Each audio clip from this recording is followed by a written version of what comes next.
की डेफिनेशन कल मैंने लिखी थी, शायद वो सेव नहीं हो पाई फाइल। तो आसान सी डेफिनेशन क्या हो सकती है? ये रहा, मिल गई।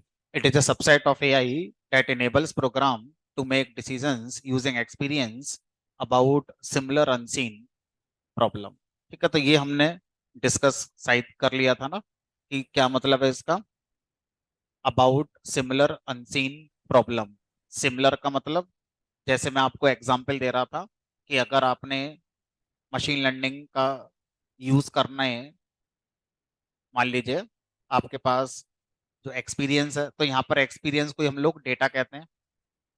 ठीक है, और इसमें आपकी बहुत सारी इमेजेस हैं। मान लो ये कोई इमेज है मेल की, ये है फीमेल की, एंड सो ऑन, इस तरह से बहुत सारी इमेजेस हैं। अब आपने ये सारा डेटा मशीन लर्निंग को दे दिया, तो मशीन लर्निंग से क्या होगा, एक ट्रेंड कैप्चर हो जाएगा कि किस तरह के पिक्सल्स के कॉम्बिनेशन में मेल आ रहा है और किस तरह के पिक्सल कॉम्बिनेशन में फीमेल आ रहा है। उसके बाद फिर आप मशीन लर्निंग से जो प्रॉब्लम का सॉल्यूशन कहेंगे करने के लिए, वो प्रॉब्लम क्या होनी चाहिए, सेम होनी चाहिए, सिमिलर। कि आप एक नई इमेज पास करेंगे, उस नई इमेज में आप यही कहेंगे मशीन लर्निंग से कि हमें ये बता दो देखकर कि इसमें मेल है कि फीमेल है। आप उससे ये नहीं कह सकते मशीन लर्निंग से कि हमें इस इमेज में देखकर ये बताओ कि हमारा जो फेस है वो स्माइली है या न्यूट्रल है या हैप्पी है या सैड है। ये उसके लिए फिर नहीं होगा। क्यों? क्योंकि मशीन लर्निंग हमारा जिस डेटा को देख रही है उसी डेटा की प्रॉब्लम पर सॉल्यूशन देगी। अनसीन का मतलब ये है कि ये जो आपकी इमेज आ रही है, इस इमेज को कभी भी मशीन लर्निंग को हमने पहले नहीं दिया था, एकदम नई इमेज है जो आज तक कभी मशीन लर्निंग ने नहीं देखी है। ठीक है, अनसीन का मतलब ये होता है। ठीक है, तो यहां तक कल आई गेस मैंने बता दिया था। अब आगे बढ़ते हैं। तो मशीन लर्निंग में कुछ हमारे टर्म्स होते हैं, जो नए नए टर्म्स होंगे जो आज तक हम लोगों ने नहीं सुने हैं।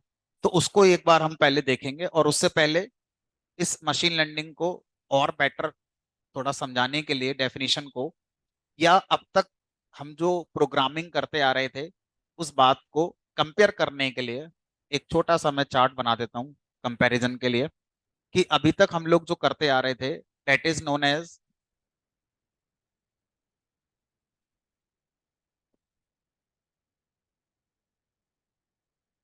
एक बार आवाज का कंफर्म करो, बाकी लोगों को वॉइस मेरी आ रही है नहीं आ रही है?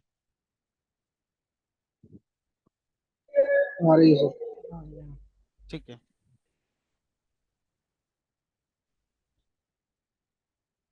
अब अगर हम आगे देखें, तो अभी तक हमारी जो प्रोग्रामिंग होती थी, ट्रेडिशनल प्रोग्रामिंग, प्रोग्रामिंग नहीं कहेंगे, ट्रेडिशनल अप्रोच, है ना, और ये है एमएल अप्रोच। तो मैं एक ग्राफिक्स बनाने की कोशिश करता हूँ जिससे कि जल्दी आपको समझ में आ जाए कि आप क्या कहना चाह रहे हैं। तो अभी तक हम लोग जो कोडिंग करते आ रहे हैं उसमें हम क्या करते हैं, उसमें अपने प्रोग्राम को जो हमने बनाया है उसमें हम लॉजिक बताते हैं, या जो भी रूल्स हैं वो हम खुद डिफाइन करते हैं कि कैसे प्रोग्राम को डिसाइड करना है। सिंपल इंटरेस्ट के लिए, या इवन ऑड के लिए, प्राइम नंबर के लिए, या किसी भी काम के लिए हम अपना यहाँ पर लॉजिक डिफाइन करते हैं। इफ नंबर रिमाइंडर 2 = 0, तो ये लॉजिक हो गया इवन ऑड का। ठीक है, उसके बाद हम अपने प्रोग्राम को क्या देते हैं, अपना प्रॉब्लम देते हैं, और उस प्रॉब्लम पर वो लॉजिक लगाकर हमें क्या दिया जाता है, सॉल्यूशन दिया जाता है। ये हमने अपना प्रॉब्लम दे दिया, इस प्रॉब्लम पर ये लॉजिक लगाएंगे। प्रॉब्लम क्या है, चलो इसको पूरा बना देते हैं फिर समझाता हूँ। आउटपुट। तो हम अभी तक जो कोडिंग करते आ रहे हैं उसमें क्या हो रहा है, उसमें हम लोग इफ एल्स, मान लीजिए बनाया मैंने, if number remainder 2 = 0, then even, else, odd. ठीक है, तो ये हमारा क्या हो गया, ये हमारा लॉजिक हो गया। प्रॉब्लम क्या है, प्रॉब्लम है कि बताओ 12 इवन है कि ऑड है। तो अब इस प्रॉब्लम पर ये लॉजिक लगाकर आपको आउटपुट दे देंगे। ठीक है, आज तक हम ऐसे ही करते हैं, जितनी आपने आज तक कोडिंग करी है उस पूरी कोडिंग में यही होता आया है। ठीक है, अब मशीन लर्निंग क्या कह रही है, मशीन लर्निंग ये कह रही है कि चलो आप प्रोग्राम बनाओ, उस प्रोग्राम में आपको कोई लॉजिक नहीं बताना। ठीक है, हमने कहा तो फिर प्रॉब्लम का सॉल्यूशन कैसे करोगे। जिस प्रॉब्लम का सॉल्यूशन आप मशीन लर्निंग से कराना चाहते हैं उस प्रॉब्लम को पास्ट में कैसे सॉल्व किया गया है ये बता दो। उस प्रॉब्लम को पास्ट में कैसे सॉल्व किया गया है ये बता दो, यानी कि क्या दे दो यहां पर, एक्सपीरियंस। एक्सपीरियंस मतलब डेटा। ठीक है, फिर आप यहां पर अपनी प्रॉब्लम दे दो। तो मशीन लर्निंग का काम है, जो आपने एक्सपीरियंस दिया था, मतलब यही प्रॉब्लम पास्ट में हमारी जब जब आई थी तो कैसे सॉल्व करी गई थी, वो आपने मशीन लर्निंग को बता दिया। अब मशीन लर्निंग एक ट्रेंड को कैप्चर करके आपकी इस नई प्रॉब्लम का क्या देगी, सोल्यूशन देगी। तो उस सॉल्यूशन को, उस आउटपुट को हम लोग यहाँ पर क्या बोलते हैं, प्रिडिक्शन, है ना। उस आउटपुट को हम बोलेंगे यहाँ पर प्रिडिक्शन, कि मशीन लर्निंग का आउटपुट क्या कहलाता है, प्रिडिक्शन कहलाता है। ठीक है, अब ये हमारा ट्रेडिशनल और मशीन लर्निंग की अप्रोच में डिफरेंस है। यहाँ पर हम अपना लॉजिक पास करते हैं, प्रॉब्लम देते हैं, आउटपुट लेते हैं। यहाँ पर हम लॉजिक नहीं देते, एक्सपीरियंस देते हैं, प्रॉब्लम देते हैं, और उस प्रॉब्लम का प्रिडिक्शन करके हमें दे दिया जाता है।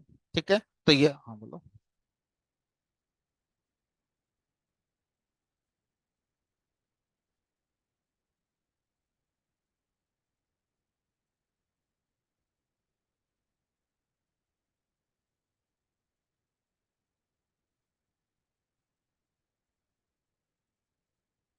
चलो, अब जैसे क्या हमने करा उसको देखते हैं। मैंने एक एक्सपीरियंस बनाया, मान लीजिए समझाने के लिए। उस एक्सपीरियंस पे मैंने क्या करा, मैंने यहाँ लिखा, मान लीजिए नंबर, यहाँ लिख लिया मैंने टाइप। ठीक है, अब आप क्या करो, यहाँ पर लिख लो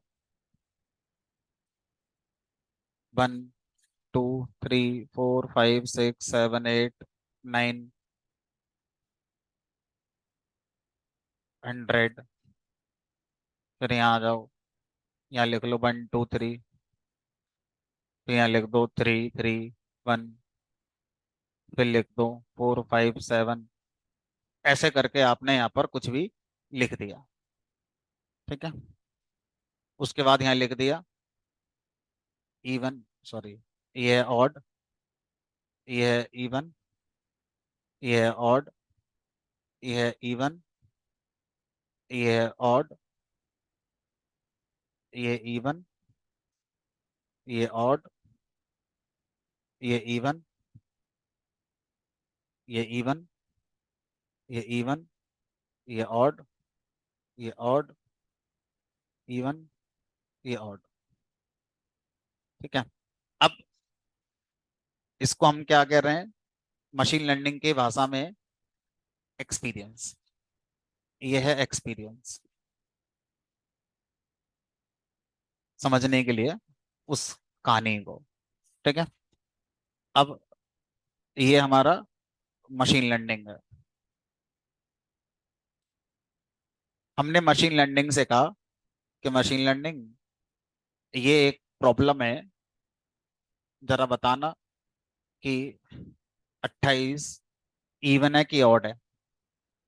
अब मशीन लर्निंग को आप रूल नहीं बताएंगे, तो मशीन लर्निंग को आप क्या करेंगे, जिस प्रॉब्लम इवन ऑड की प्रॉब्लम है, तो पहले से आपके पास इवन ऑड के बारे में डेटा होना चाहिए, एक्सपीरियंस होना चाहिए।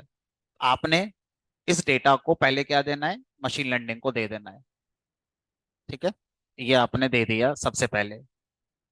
उसके बाद मशीन लर्निंग का काम होता है इस डेटा में ट्रेंड को कैप्चर करना। ट्रेंड को हम लोग कह सकते हैं लॉजिक, रूल, या एक्चुअल जो टर्म होता है उसे हम बोलते हैं मॉडल। तो मशीन लर्निंग में क्या होगा, दूसरा काम होगा इस डेटा से एक रूल को तैयार किया जाएगा। फिर तीसरे में आप अपनी प्रॉब्लम देते हो, ये आपकी नई प्रॉब्लम है। फिर मशीन लर्निंग क्या करती है, इस प्रॉब्लम पर इस जनरेटेड रूल को या इस मॉडल को अप्लाई करती है, और फिर आपको क्या मिल जाता है, आपका प्रिडिक्शन। और उस प्रिडिक्शन में क्या होगा, बता देगी भी 28 हमारा क्या है, इवन है। इस तरह से मशीन लर्निंग काम करती है। तो मशीन लर्निंग में अगर आपने झूठ बता दिया तो मशीन लर्निंग को सच और झूठ नहीं पता। आपने यहाँ लिख दिया कि भाई इसे इवन कहते हैं, इसे भी इवन कहते हैं, इसे ऑड कहते हैं। आप ऐसे कुछ भी जो मन आ रहा है बताते चले जा रहे हो, तो फिर हो सकता है 28 को वो ऑड बता दे। तो मशीन लर्निंग के पास अपना दिमाग नहीं होता। मशीन लर्निंग कह रही है कि आपने मुझसे जो कह दिया मैंने उसको सच मान लिया कि वही सच है। अब आप देख लो जो आप मुझे सिखा रहे हो वो सही है कि गलत है। तो सर इसका मतलब तो ये हो गया कि मशीन लर्निंग एक 2 साल का छोटा सा बच्चा है जिसके पास अपनी कोई समझ नहीं है। आप अगर सोफे पर बैठ के खाना खाओगे तो वो 2 साल का बच्चा यही समझेगा कि खाना ऐसे ही खाया जाता है, यही सही होता है। आप उससे कह दो नहीं अब खाना खाओ बैठ के डाइनिंग टेबल पे, तो खाएगा नहीं वो। क्यों, उसने क्या सीखा है, सोफे पे बैठ के खाना खाना ही सही होता है। समझ में आ रही है। तो जो छोटा बच्चा है उसके पास अपना दिमाग नहीं होता, आप उसे सिखा नहीं सकते चिल्ला चिल्ला के डांट कर या किसी तरह से। एक ही तरीका है मात्र छोटे बच्चे को सिखाने का, ऑब्जर्वेशन। वो आपको ऑब्जर्व करेगा कि आप क्या कर रहे हो घर पे। आजकल बड़ी शिकायत है लोगों की कि भाई बच्चे मोबाइल चलाते हैं, पता नहीं कहाँ से सीख गए, हम तो नहीं चलाते थे। अरे आप चलाते हो इसलिए वो चलाते हैं। आप चलाना छोड़ दो, गारंटी दे रहा हूँ बच्चा चलाना छोड़ देगा। बच्चे के सामने आप मोबाइल मत चलाओ, वो बिल्कुल नहीं चलाएगा। लेकिन आप बच्चे से बोलोगे मोबाइल मत चला लेकिन मैं चलाऊंगा, बिल्कुल नहीं मानेगा आपकी बात, लड़ना शुरू कर देगा आपसे वो। बच्चा है वो नहीं समझ सकता। उसको लीड बाई एग्जाम्पल, कंपनी में कहता ना सेल्स वाले, लीड बाई एग्जाम्पल, वही है वो। जो आप बच्चे से कहना चाहते हो पहले वो करो खुद, वो अपने आप सीख जाएगा। हम नहीं चलाएंगे नोकिया फोन, हम तो टच वाला ही चलाएंगे, लेकिन बच्चे से कहेंगे तू मत चला, ऐसा थोड़ा होगा। फिर कहते हैं बच्चे बिगड़ गए। बच्चे नहीं बिगड़ रहे हैं, आप बिगड़ गए हो। बच्चा तो आपको फॉलो कर रहा है। ठीक है, बहरहाल जो भी है, तो जो हमारा जो मशीन लर्निंग है ना वो यही है, जिसके पास अपना कोई दिमाग नहीं है। आप इसको जो कह दोगे उसी को सीखकर आपकी समस्या का समाधान करा जाएगा।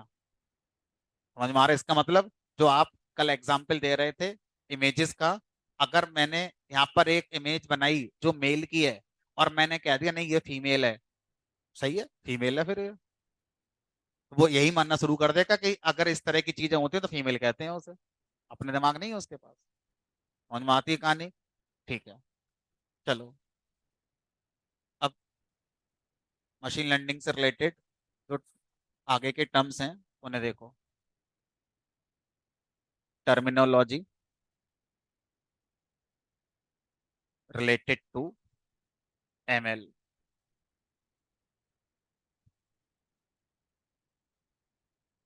टर्मिनोलॉजी का मतलब क्या होता है, शब्दकोश। वो शब्द जो मशीन लर्निंग में यूज होते हैं। जैसे आप बैंक में जाओगे तो आपने बीटेक करा है फर्स्ट क्लास, आप गोल्ड मेडलिस्ट हो, उससे क्या फर्क पड़ता है। आपको डीडी चेक या और जो टर्म्स हैं, डेबिट क्रेडिट टोकन वाउचर, इन सब के बारे में पता है तो आप बैंक में काम कर लोगे। आप अगर इन सब चीजों को नहीं जानते हैं तो कोई फायदा नहीं आपकी पढ़ाई का। तो इसका मतलब सर, हम जिस फील्ड में जा रहे हैं उस फील्ड से रिलेटेड जो नए नए शब्द हैं, पहले हमें वो सीखने होते हैं, जो हमें नहीं आते होंगे। हमने पास्ट में क्या पढ़ाई कर रखी है, जरूरी है कि उस फील्ड की पढ़ाई कर रखी होगी। हम किसी फील्ड में एक कदम आगे हो सकते हैं, हर फील्ड में थोड़ी हो सकते हैं। तो जिस फील्ड में जा रहे हो उससे रिलेटेड नए शब्द आते हैं जिसको बोलते हैं टर्मिनोलॉजी। ठीक है। उसमें से एक शब्द आप अभी जान गए, जिसको हम क्या बोलते हैं, एक्सपीरियंस। सबसे पहला टर्म क्या है, experience.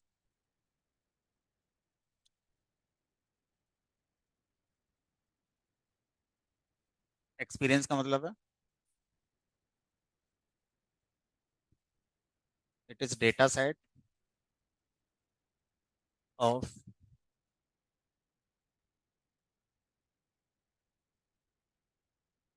Existing input, output, that we need to pass to capture the trend या रूल या model.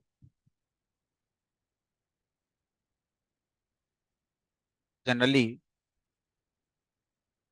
We have following types of data set. पहला, स्ट्रक्चर डेटा। दूसरा, unstructured data set. Structured data set is generally represented by Excel, CSV, JSON, database table, etc.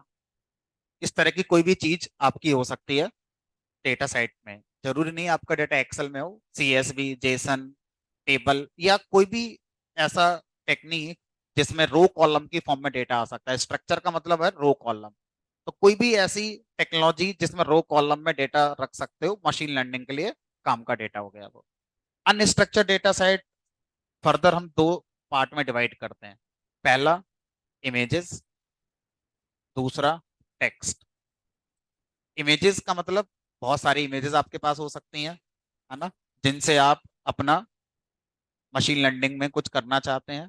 ठीक है। Images अलग अलग size की हो सकती हैं, ब्लैक एंड व्हाइट हो सकती हैं, कलर्ड इमेजेस हो सकती हैं। तो हमें उनको फिर सही करना होता है। टेक्स्ट, टेक्स्ट का मतलब हो गया कोई भी आपके पास डेटा हो सकता है। जैसे मान लीजिए आपसे कहा जाए कि एक पैराग्राफ है, उस पैराग्राफ को पढ़कर बताइए कि उसमें सेंटीमेंट क्या है। पैराग्राफ को पढ़कर बताइए उसमें सेंटीमेंट क्या है। जैसे आप किसी मूवी को देखकर उसका रिव्यू आपने दिया, रिव्यू आपने 10, 12, 15, 20 लाइन का लिख दिया। अब मुझे उस रिव्यू को सिंगल वर्ड में बताना है, नेगेटिव या पॉजिटिव। तो अब एक काम तो है कि आप एक इंसान को बिठा दो, वो रिव्यू पढ़कर 2, 4 मिनट लेगा, उसके बाद फिर बता देगा वो नेगेटिव है पॉजिटिव है। इंसान है, बाइस्ड भी हो सकता है, उसे 2, 4 रुपए दे दो, वो कुछ भी लिख देगा उसके बारे में। हम चाहते हैं यहाँ पर एक प्रोग्राम बना दो, उस प्रोग्राम को हम रिव्यू देंगे और वो प्रोग्राम बटन के क्लिक पर क्या करेगा, हमारा सेंटीमेंट जनरेट कर देगा, पॉजिटिव या नेगेटिव। तो कैसे कर देगा, अब वो जो रिव्यू आएगा उसमें कोई रो कॉलम तो है ही नहीं, एक कहानी लिखी हुई है, that is known as text, है ना। जैसे एक छोटा सा मैं आपको एग्जांपल दूं। मान लीजिए मेरे पास एक रेस्टोरेंट का रिव्यू पड़ा हुआ है। जैसे यहाँ पर लिखा हुआ है,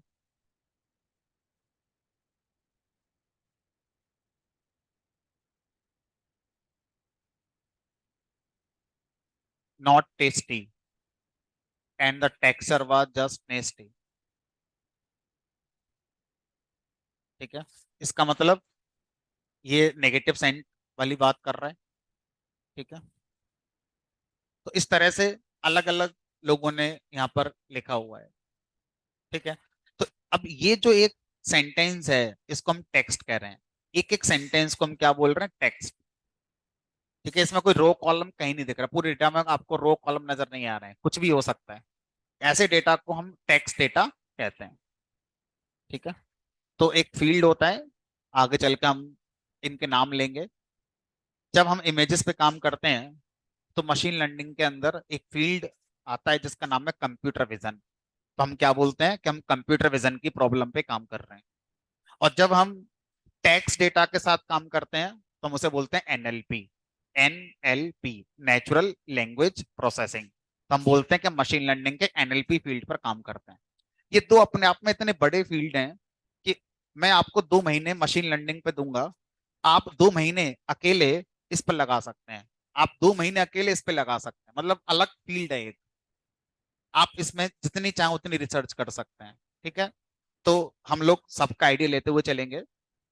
उसके बाद अगर हम बात करें कि हमारे पास एक डेटा का फॉर्मेट और होता है जिसको हम टच नहीं करेंगे, हमारे सिलेबस का पार्ट नहीं है, लेकिन वो भी होता है, आप उसको भी यूज कर सकते हैं। ऑडियो। जैसे आपने मोहम्मद रफी, मुकेश, उदित नारायण और कुमार सानू के 100 गाने इकट्ठे कर लिए और आपने मशीन लर्निंग से कहा पहचानो। अगली बार मैं एक गाना सुनाऊंगा आपको और आपको ये बताना है, बताओ किसने गाया है ये। मशीन लर्निंग इस काम को कर सकती है। मशीन लर्निंग इस काम को कर सकती है ना। चलो, तभी तो एलेक्सा काम कर रहा है। भाई आप कैसे बोलकर समझा देते हो उसे, कान थोड़ी है उसके कोई। आपने जो बोला समझ जाता है वो क्या बोल रहे हो, यानी कि वो टेक्स्ट को रिकॉग्नाइज कर रहा है।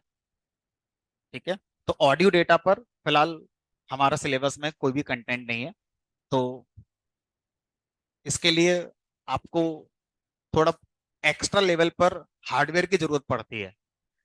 इनके लिए भी जरूरत पड़ती है एक्स्ट्रा हार्डवेयर की, बट हम अपने टूटे फूटे कंप्यूटर में कुछ ना से कुछ तो कर ही लेते हैं। बट ये टूटे फूटे कंप्यूटर पे भी नहीं होता, इसके लिए स्पेशलाइज्ड हार्डवेयर चाहिए होते हैं, जो कि हमारे एक, अगर हम बिगनर हैं, लर्नर हैं, तो बजट के बाहर की चीज हो जाती है। अगर हम कॉमर्शियली चीजों को कर रहे हैं तो शायद हम उससे बिजनेस करेंगे आगे, तो हम इन्वेस्टमेंट करना चाहेंगे उस हार्डवेयर पे। तो इसलिए जनरली हम इसको अपने डे टू डे सिलेबस में कहीं नहीं पढ़ते हैं, है ना। स्पेशलाइज्ड कोर्स होगा इस काम को करने के लिए। बट थिंग इज हमें पता होना चाहिए कि ओवरऑल मशीन लर्निंग में जो डेटा सेट होता है वो पहले स्ट्रक्चर्ड और अनस्ट्रक्चर्ड होता है। स्ट्रक्चर्ड का मतलब हो गया एक्सेल, सीएसवी, जेसन वगैरह इस फॉर्म में आता है। अनस्ट्रक्चर्ड हमारा ये वाला डेटा होता है। ठीक है, आगे चलेंगे। अब अगला जो टर्म होता है हमारा, वो आता है हमारा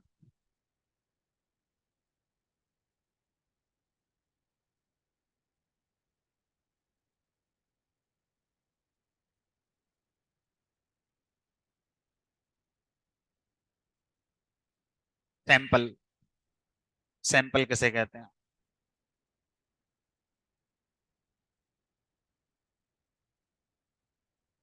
सैंपल का मतलब होता है वन। तो अगर मैं आपको आगे समझाने के लिए इस वाले डेटा का यूज करूंगा, ठीक है, तो one row in Excel file और CSV file is known as sample. या इस वाले में एक इमेज, मान लो आपके पास 100 इमेज है, तो एक इमेज एक सैंपल है, दूसरा इमेज दूसरा सैंपल। टेक्स्ट एक सेंटेंस एक हो गया, एक सॉन्ग एक ऑडियो हो गया, काइंड ऑफ। तो मैं इस वाले पर एग्जांपल आपको आगे समझा रहा हूँ। ठीक है, तो one row in data set is known as sample. इसके और भी नाम है, इसके और क्या क्या नाम है? इंस्टेंस, इसको हम इंस्टेंस भी कहते हैं। ऑब्जर्वेशन भी कहते हैं, टपल भी कहते हैं। इस टपल का पाइथन की टपल से मतलब नहीं है, सिंपल एक टपल भी कहते हैं। और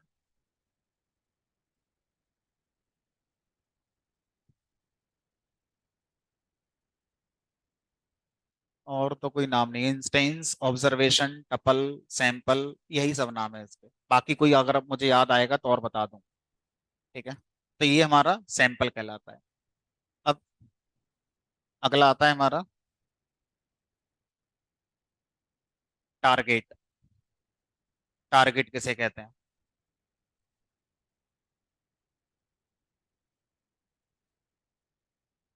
टारगेट का मतलब है वो वैल्यू जो आप प्रिडिक्ट करना चाहते हैं, उसको हम क्या बोलते हैं?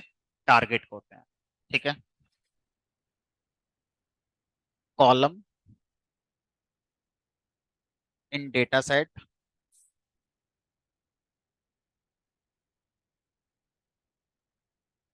That we want to predict,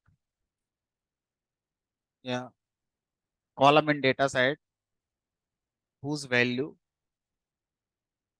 we want to predict for new problem. Example,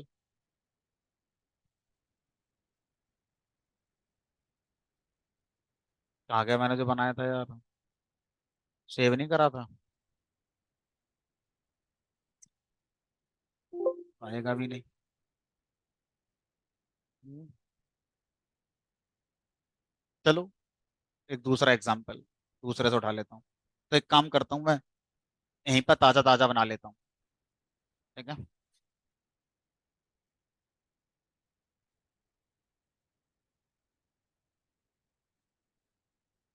मान लीजिए आपसे कहा जाए कि कोई भी एक पर्सन है जिसका वर्क एक्सपीरियंस है, उसने कुछ प्रोजेक्ट्स पे काम किया हुआ है और उसकी सैलरी है। तो किसी इंसान ने अगर 1 साल का एक्सपीरियंस अपना रखा हुआ है और उसने अब तक 2 प्रोजेक्ट पे काम किया हुआ है, मान लो उसकी सैलरी 20,000 है। जस्ट फॉर अंडरस्टैंडिंग, किसी का एक्सपीरियंस अगर 1.5 साल है और उसने भी 2 प्रोजेक्ट पे काम किया हुआ है, तो उसकी सैलरी मान लो 22,000 है। किसी का एक्सपीरियंस मान लो 2 साल है और मान लो उसने 5 प्रोजेक्ट पे काम किया हुआ है, उसकी सैलरी मान लीजिए 25,000 है। किसी का एक्सपीरियंस मान लो 3 साल है, उसने भी 4 प्रोजेक्ट पे काम करा है, उसकी सैलरी मान लो 30,000 है। किसी ने 5 साल एक्सपीरियंस अपना रखा हुआ है और उसने 5 प्रोजेक्ट पे काम किया हुआ है, उसकी सैलरी मान लीजिए 40,000 है। ऐसे करके डेटा गिवन है। अब आप बताओ, इसी डेटा के हिसाब से अगर किसी इंसान का एक्सपीरियंस मान लीजिए 6.5 साल हो और उसने अब तक 5 प्रोजेक्ट पे काम किया है, तो बताओ उसकी सैलरी क्या होगी? अब यहाँ पर वो फार्मूला नहीं है कि basic plus HRA plus TA plus DD equal to salary, वो नहीं है। ये आपकी नई प्रॉब्लम है, इसका सॉल्यूशन आपको बताना है। किस आधार पर? ये एक्सपीरियंस है, इस आधार पे बताना है। ठीक है। तो अब ये मेरा क्या हो गया? ये एक्सपीरियंस या डेटा सेट हो गया, जो अभी मेरा स्ट्रक्चर फॉर्मेट में है, क्योंकि समझने में ये जल्दी आ जाएगा। सैंपल, ये एक सैंपल हो गया, ये दूसरा सैंपल हो गया, ये तीसरा सैंपल हो गया, ये चौथा सैंपल हो गया, ये पांचवा सैंपल हो गया। 5 सैंपल्स अभी गिवन है हमारे पास। ठीक है।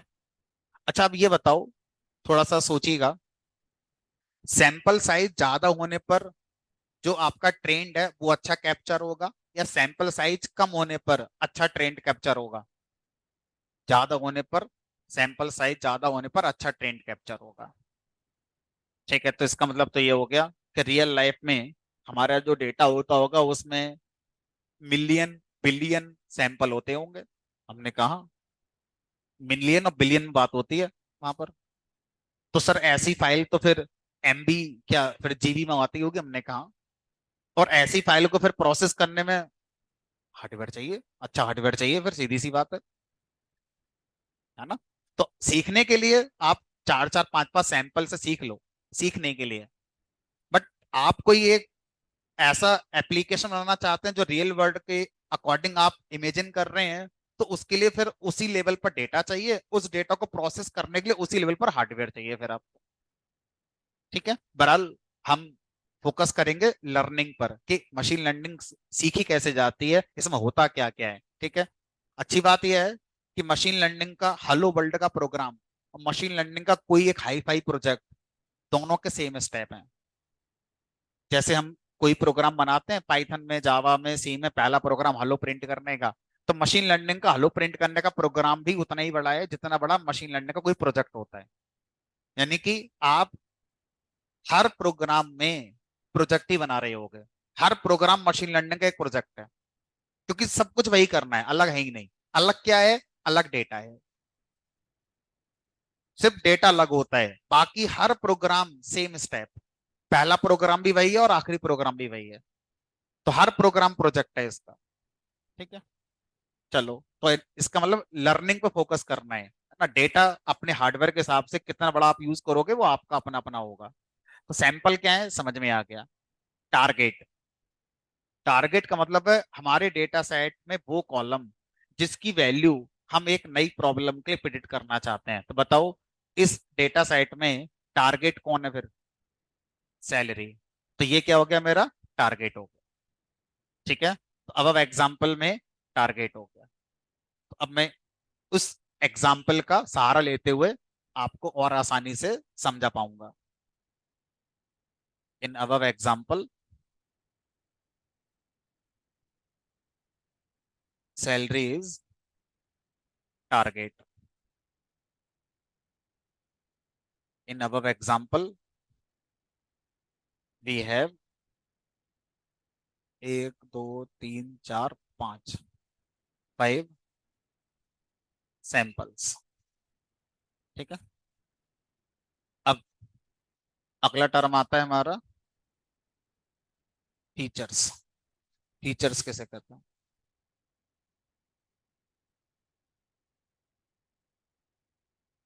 नहीं नहीं, एक सैंपल, एक लाइन को एक सैंपल। इस पूरे को तो एक्सपीरियंस या डेटा सेट कहते हैं। तो इसको एक ऑब्जर्वेशन, एक सैंपल, एक टपल। तो इसलिए मैंने लिखा है ना कि अब example we have five samples. तो ये पूरा एक ही डेटा सेट है लेकिन पांच सैंपल है इसमें। ठीक है, फीचर्स। फीचर्स का मतलब होता है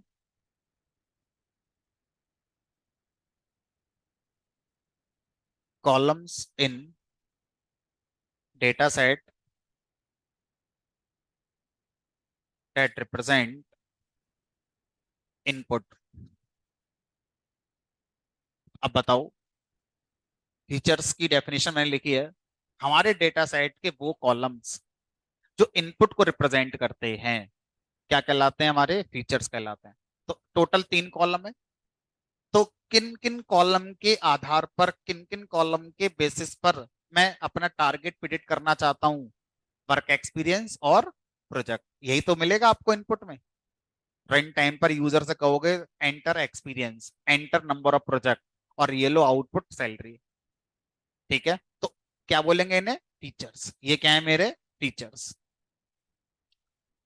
इन above example we have two features, work experience and projects.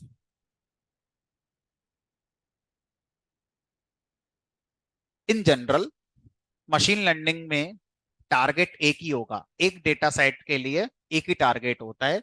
Features N हो सकते हैं, मिनिमम एक फीचर चाहिए, मैक्सिमम एन भी हो सकते हैं। ठीक है, फिर सुनेंगे। इन जनरल मशीन लर्निंग में जो भी हम डेटा सेट यूज करने वाले हैं उस डेटा सेट में हम एक ही टारगेट का यूज कर सकते हैं। माइट बी आपके पास 10 टारगेट हैं अपने ब्रेन में समझने के लिए, बट जब प्रोग्राम चलता है तो प्रोग्राम में एक ही टारगेट को आप स्पेसिफाई कर सकते हैं। अब आप सोच लो कि आप किसको स्पेसिफाई करना चाहते हैं। ठीक है, जैसे अब आप बोलो कि भाई यहाँ पर मेरे पास ना एक कॉलम और है, और मान लीजिए उसका आपने यहाँ पर क्या दे सकते हो, एक्सपीरियंस हो गया, प्रोजेक्ट हो गया, सैलरी हो गई, पोस्ट। ये फ्रेशर है, काइंड ऑफ। ये भी काइंड ऑफ फ्रेशर है। ये मान लो इंटरमीडिएट में आ गया। ये मान लो इंटरमीडिएट में आ गया। ये मान लो एक्सपर्ट में आ गया। ये एक्सपर्ट है। अब आप बोलो कि बताओ ये कौन होगा, इसकी पोस्ट क्या होगी? फ्रेशर होगी, इंटरमीडिएट होगा, एक्सपर्ट होगा। तो अब आपकी नजरों में दो टारगेट हो गए। बट जब आप कोड बनाओगे तो एक ही टारगेट पर बना सकते हो। या तो आप सैलरी प्रिडिक्ट करवा लो या पोस्ट प्रिडिक्ट करा लो, दोनों नहीं होंगे एक बार में। तो आपको दो प्रोग्राम बनाने पड़ेंगे। एक प्रोग्राम सैलरी प्रिडिक्ट करने के लिए सेम डेटा पर, और एक प्रोग्राम पोस्ट प्रिडिक्ट करने के लिए सेम डेटा पर। टारगेट आपका एक ही रहेगा। ठीक है, ये हटा देता हूँ, जरूरत नहीं है इसकी कोई। ठीक है, सेम वर्क एक्सपीरियंस और प्रोजेक्ट सेम रहेंगे।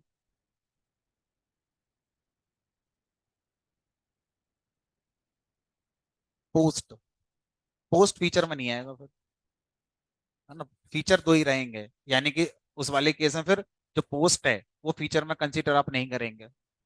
ठीक है। अब देखो यहाँ पर अब आपका अपना साइंस है कि आप उसका यूज कर सकते हैं एज फीचर, तो आप कर सकते हैं। लेकिन जब आप ऐसा करेंगे तो फिर नए सैंपल में आपको यूजर से एक्सपीरियंस, प्रोजेक्ट और उसकी पोस्ट भी मांगनी पड़ेगी। तब आप उसे फीचर कंसीडर करेंगे। अगर आप बोलेंगे नहीं मैं तो यूजर से नहीं मांगूंगा पोस्ट के लिए, तो फिर वो फीचर नहीं रहा। ठीक है, चलो बहरहाल फीचर्स क्या हैं वो हमारी समझ में आ गया। Sample, target, features. अब अगला टर्म क्या होता है उसकी बात करते हैं। अगला टर्म आता है इसमें हमारा एल्गोरिथम। ये क्या है? एल्गोरिथम किसे कहते हैं? तो आपसे बोले एल्गोरिथम क्या होती है, तो इसका जिनका बीटेक करा हुआ है, जिन्होंने एमसीए करा हुआ है, या कभी कॉलेज लाइफ गए हैं टेक्निकल, तो उनके दिमाग में ना डीएसए आ जाता है, data structure algorithm. Bubble sort, selection sort, merge sort, heap sort, insertion sort. वो एग्जाम्पल है एल्गोरिथम का। अगर मैं आपसे पूछूं एल्गोरिथम की डेफिनेशन क्या है, तो आप क्या बताओगे? Set of instruction to solve a problem. क्या है हमारा एल्गोरिथम? हमने कहा चलो इस टर्म को ना आसान कर देते हैं, क्योंकि इस टर्म से जैसे ये टर्म सामने आता है ना, हमारे दिमाग में अलग तरह की बातें शुरू हो जाती हैं। जैसे कठिन, कॉम्प्लेक्स, नहीं आएगा समझ में, ऐसी बातें दिमाग सोचना शुरू कर देता है। जबकि ऐसा कुछ है नहीं। ठीक है, तो बड़ा आसान सा शब्द है एल्गोरिथम। किसे कहते हैं? अगर मैं आपसे कहूं सर मुझे चाय बनानी है,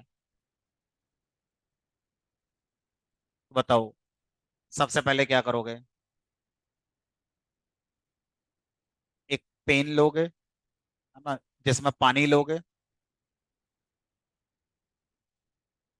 फिर उसके बाद उसको स्टोव पर बॉईल कर लो।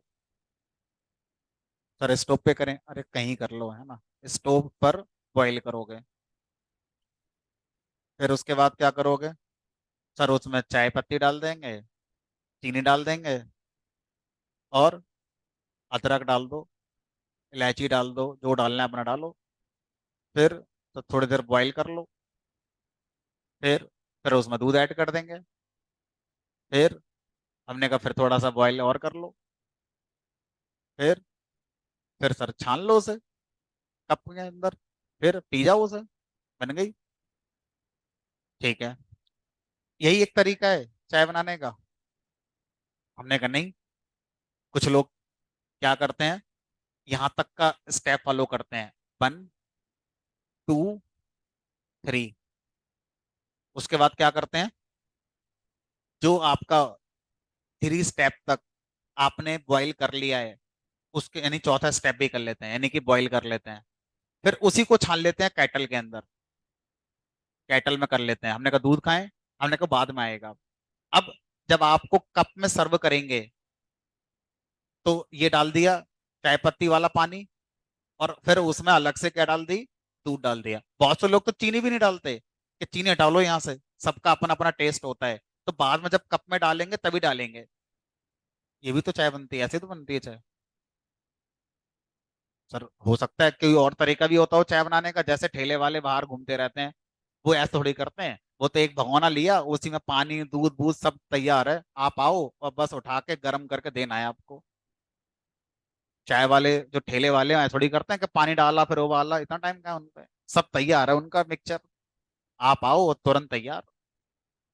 तो सर तीन रेसिपी हो गई चाय बनाने की। हाँ, सर इन्हीं को हम कह सकते हैं तीन एल्गोरिथम हो गई चाय बनाने की।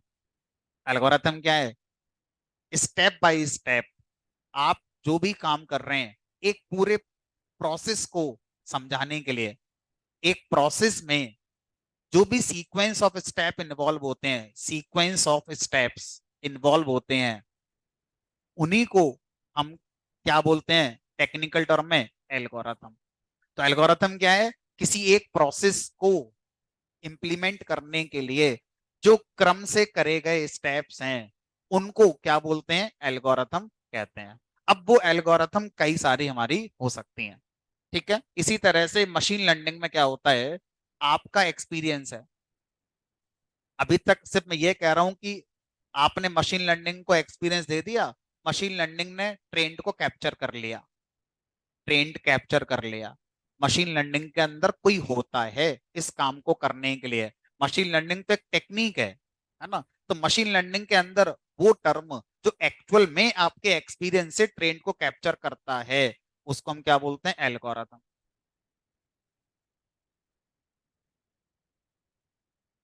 अब सर जैसे चाय बनाने की कई एल्गोरिथम है, कढ़ाई पनीर बनाने की कई रेसिपी हैं, तो इस तरह से एक ही डेटा से ट्रेंड को कैप्चर करने की भी कई एल्गोरिथम हो सकती हैं।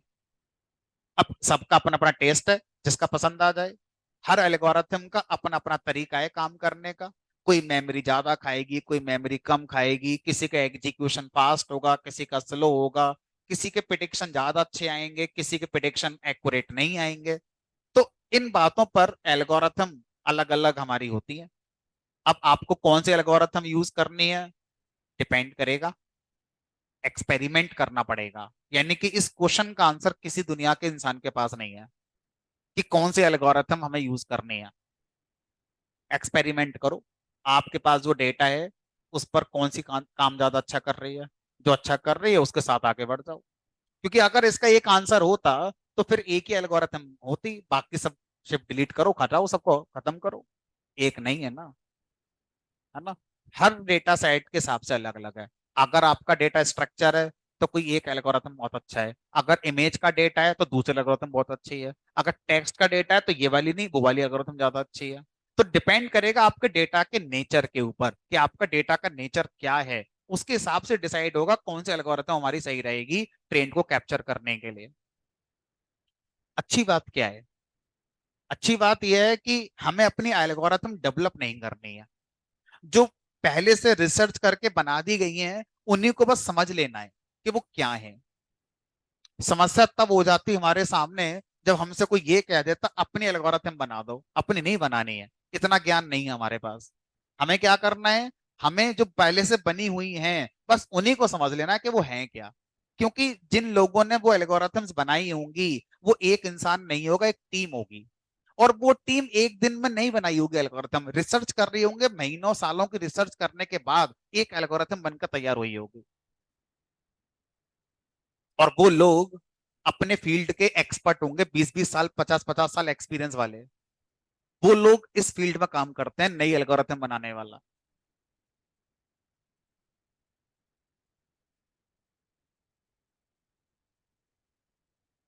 मतलब आप जितना भी अब दुनिया में मशीन लर्निंग और एआई सोचते हो उसके पीछे एल्गोरिथम। ठीक है।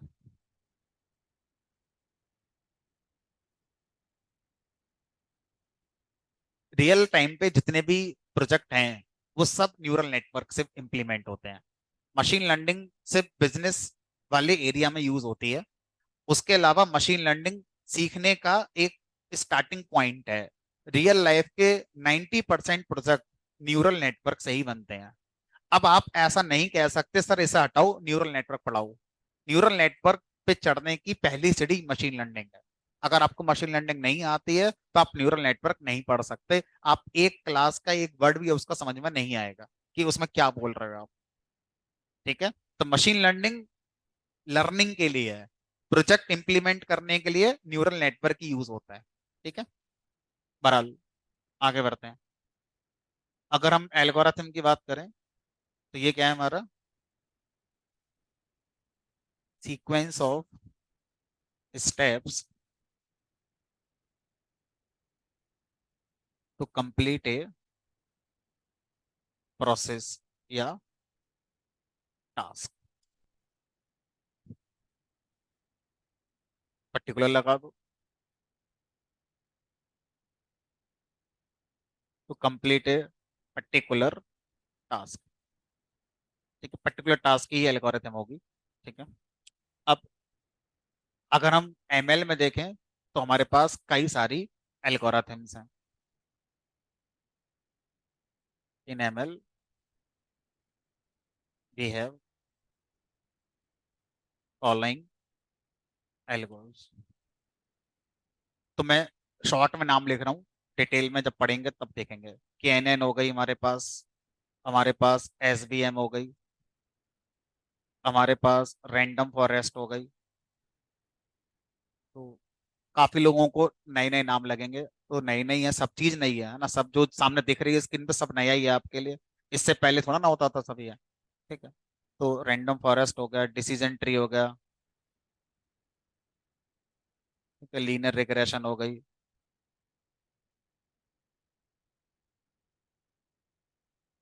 ग्रेडियंट डिसेंट हो गई आपकी। इसी तरह से इनसेम्बल हो गई आपकी। एक काम करते हैं एटसेट्रा लगा देते हैं कहाँ तक लिखोगे बहुत हैं। ठीक है। हमारे सिलेबस में कितनी है मतलब अराउंड 10 मतलब कम से कम 10-12 होंगी जो हम पढ़ेंगे। ठीक है। ठीक। उसके बाद आगे बढ़ते हैं। अगला टर्म एक और आएगा। वो है हमारा टाइप ऑफ मशीन लर्निंग। सब मशीन लर्निंग के भी टाइप होते हैं हमने कहा। मशीन लर्निंग के भी टाइप्स होते हैं। बताओ फिर कौन कौन से हैं। तो एक है हमारा सुपरवाइज लर्निंग। सुपरवाइज लर्निंग इसके अंदर मैं कुछ लिखूंगा अभी तो जगह बना लेना। फिर दूसरी आती है अनसुपरवाइज लर्निंग। और तीसरी आती है रीइंफोर्समेंट लर्निंग।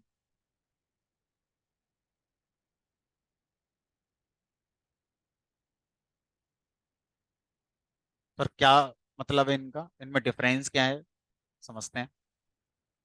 तो ये जो तीन तरह की मशीन लर्निंग है ये डिवीजन डेटा सेट के हिसाब से किया जाता है। सुपरवाइज मशीन लर्निंग के अंदर क्या होता है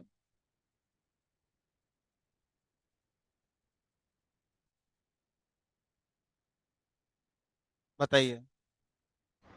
सर एक सेमी सुपरवाइज भी होता है ना? सेमी सुपरवाइज कह सकते हो है ना।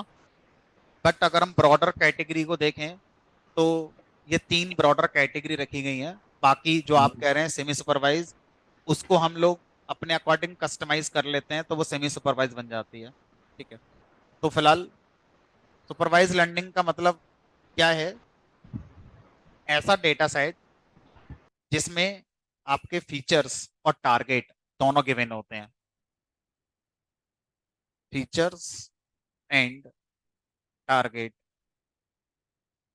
Both are given. ठीक है। और इस सुपरवाइज लर्निंग को भी फर्दर दो पार्ट में हम डिवाइड करते हैं, फर्दर टू टाइप्स। एक है क्लासिफिकेशन और एक है regression.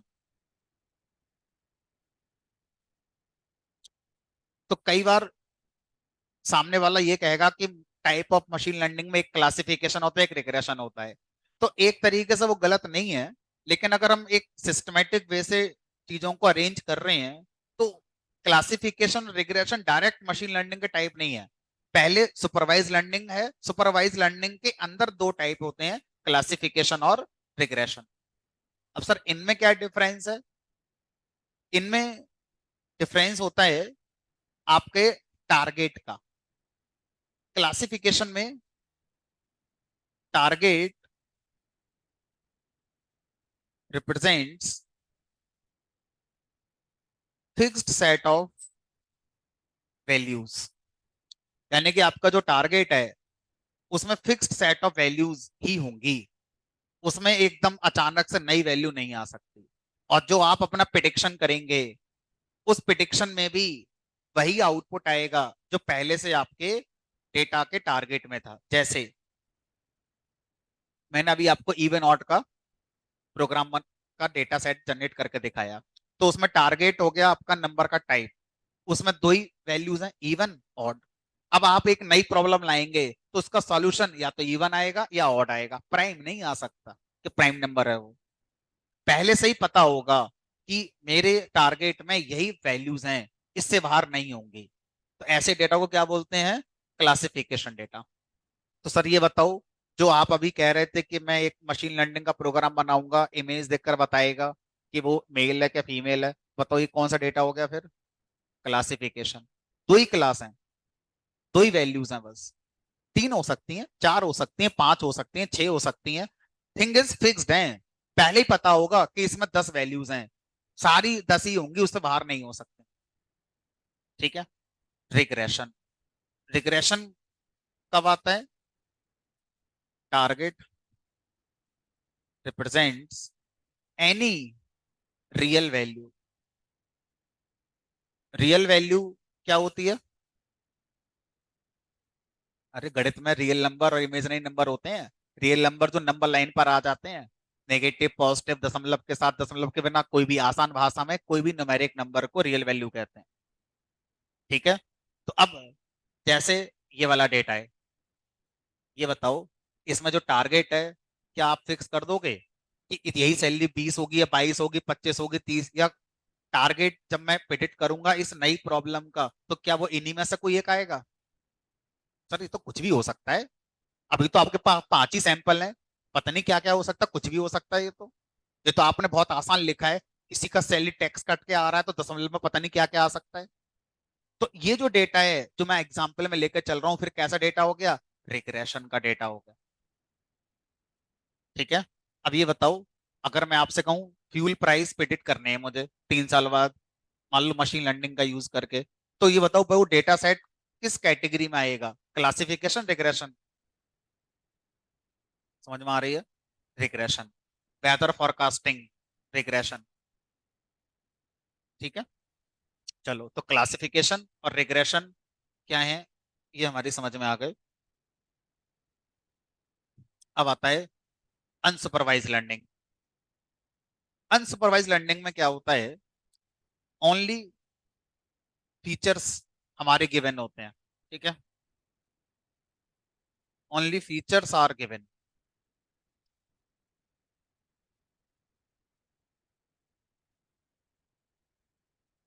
Target is not given. आपका टारगेट उसमें गिवन नहीं होता है। याद रखने की ट्रिक।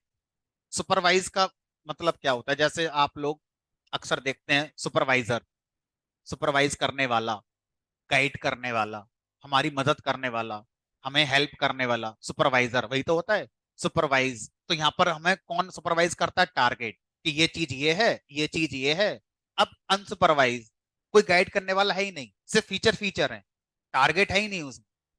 तो याद रखने की ट्रिक ये है अनसुपरवाइज, कोई गाइड करने वाले ही नहीं है, मतलब टारगेट ही नहीं है हमारे पास, अपने आप देखो क्या हो रहा है क्या नहीं हो रहा है। ठीक है।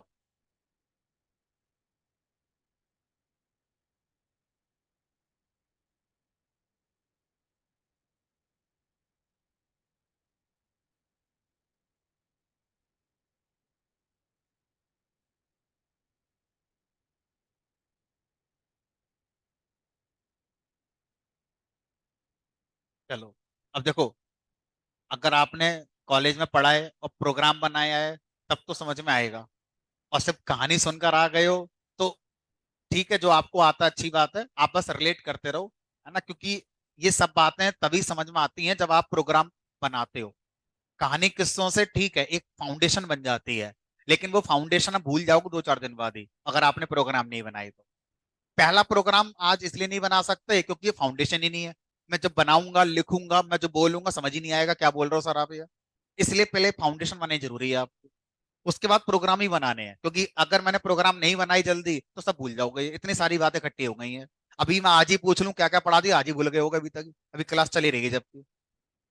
जिसने पहले पढ़ रखा है उसको तो याद होगा कि आपने सैंपल बताए थे, फीचर बताए थे, टारगेट, जो पहली बार पढ़ रहा भूल गया होगा क्या सैंपल, दोबारा देखना पड़ेगा सर, है ना, यही होता है। और अभी हमें 1 घंटा और पढ़ना है, पता नहीं कितना पढ़ा दूंगा अभी आपको मैं 1 घंटे में, है ना। तो इसलिए प्रोग्रामिंग जल्दी पहुंचेंगे प्रोग्रामिंग पर। अब हम अनसुपरवाइज की बात कर रहे थे, only features are given, target is not given. इसको भी फर्दर 2 टाइप में डिवाइड किया गया है, फर्दर 2 टाइप्स। तो मैं कोशिश करता हूँ सीधा, मतलब थोड़ा जल्दी करके प्रोग्रामिंग तक लेके जाऊं, ठीक है, क्योंकि काफी चीजें हमने पढ़ ली जो हम पहले प्रोग्राम में यूज करने वाले हैं। अनसुपरवाइज तो हमारी 1 महीने बाद शुरू होगी, तो इसमें हमें ज्यादा चिंता नहीं है कि अभी मैं जो लिख रहा हूँ वो समझ में आएगा कि नहीं आएगा आज की क्लास में। लेकिन पहले ही प्रोग्राम जो बनाऊंगा वो मैं क्लासिफिकेशन का पढ़ाऊंगा आपके लिए, तो इसलिए वहां तक आपको लेकर आना जरूरी था। तो इसको मैं लिख देता हूँ, एक है क्लस्टरिंग, क्लस्टर, और दूसरा होता है एसोसिएशन। तो इसको मैं अभी नहीं समझा रहा आपके लिए, क्योंकि दिमाग में थोड़ी जगह खाली रखो, पहले प्रोग्राम में जो चीज चाहिए उनको समझने के लिए। ठीक है। उसके बाद आता है आपका रीइंफोर्समेंट लर्निंग। रीइंफोर्समेंट जो लर्निंग होती है, ये क्या होता है, initially data set is not given,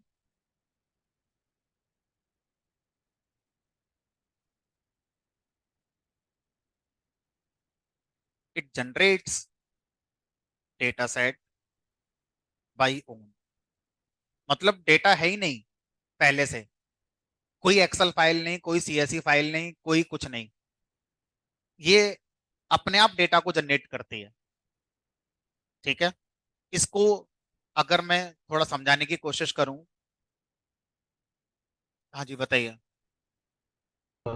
sir ये अनसुपरवाइज्ड में आई थिंक दो और होते हैं ना, dimensionality reduction and then anomaly detection. नहीं नहीं, वो कोई लर्निंग थोड़ा ना है, वो तो आपकी फर्दर टेक्निक हो गई टीचर सिलेक्शन की, उसको हम लोग अलग से एक टाइप थोड़ी बोलेंगे। ऐसे तो बहुत सारी चीजें रह गई, है ना, तो उनको फर्दर हम नहीं बोल रहे अभी। बाकी जो आप कह रहे हैं डायमेंशनल डिडक्शन, वो हाँ। हमारा अनसुपरवाइज लर्निंग का ही एक हिस्सा होता है। ठीक है। और उसको जब हम करने बैठेंगे तो इन्हीं हाँ। में से कोई एक आपको मिल जाएगा। ठीक है। चलो ओके। करते हैं डिस्कस, बाकी जो आप कह रहे हैं वो सही है, डायमेंशनल डिटेक्शन भी इसी का पार्ट, बट एक वो अलग टॉपिक है, हम सिर्फ उसको अनसुपरवाइज कह के आगे नहीं बढ़ सकते, है ना, क्योंकि डायमेंशनल डिटेक्शन सुपरवाइज में भी होता है और अनसुपरवाइज में भी होता है, दोनों में होता है। जब मैं आपको पढ़ाऊंगा तो आपको पता चल जाएगा कि सुपरवाइज में भी है और अनसुपरवाइज में भी है। ठीक है। बहरहाल, ओके। रीइंफोर्समेंट लर्निंग को समझने का एक आसान तरीका, क्योंकि इनिशियली डेटा सेट तो है ही नहीं, तो सर इसे समझाओगे कैसे आप। तो इसको समझाने का एक तरीका ये हो सकता है, जैसे अगर आपसे कहा जाए हम और आप लोग हैं, हम और आप लोग सीखते हैं 2 तरह से। पहला तरीका है किसी एक इंसान ने अपनी लाइफ में कुछ अचीव करा, हमने उसकी लाइफ को ऑब्जर्व करा और उससे सीख लिया कि क्या करना है क्या नहीं करना है। ठीक है। दूसरा, नहीं सर, मैं तो खुद ही चोट खाऊंगा पहले तभी सीखूंगा, मेरा एक्सपीरियंस खुद का होना चाहिए, मैं इससे नहीं सीख रहा। और मैं आगे कहानी क्या कहना चाह रहा हूँ, रीइंफोर्समेंट लर्निंग का मतलब है आप खुद सीखोगे, आप दूसरों के एक्सपीरियंस को अपने एक्सपीरियंस में शामिल नहीं कर रहे हो। सुपरवाइज और अनसुपरवाइज लर्निंग का मतलब होता है कि ऐसी मशीन लर्निंग जो बाहरी एक्सपीरियंस से सीखेगी, जो एक्सटर्नल एक्सपीरियंस है आपके पास फाइल की फॉर्म में, उनसे आप सीखेंगे। जबकि रीइंफोर्समेंट लर्निंग में एक्सटर्नल एक्सपीरियंस नहीं होता। आपका जो मशीन लर्निंग अप्रोच होगी वो खुद से अपना डेटा जनरेट करेगी, खुद से सीखेगी। उसने कोई डिसीजन लिया, गलत हो गया, तो आप उसे बताओ ये गलत डिसीजन था, तो उसका डेटा जनरेट हो गया कि भाई ये चीज गलत होती है। जैसे मान लीजिए चेस वाला गेम, इसका एक एग्जांपल है रीइंफोर्समेंट लर्निंग का। जो चेस वाला गेम है, चेस वाले गेम में मान लीजिए रीइंफोर्समेंट लर्निंग ने एक मूव लिया कि भाई इस इस प्यादे को, इस सैनिक को एक कदम आगे बढ़ाते हैं। उधर से आया, किसी ने इसको हरा दिया, है ना। अब इसका मतलब रीइंफोर्समेंट लर्निंग को अपना फीचर पता चल गया। फीचर मतलब इनपुट, कि मैंने ये मूव लिया था। उसका टारगेट क्या हुआ, उसका टारगेट हुआ पेनल्टी बढ़ गई, कि भाई ये तो हम हार गए।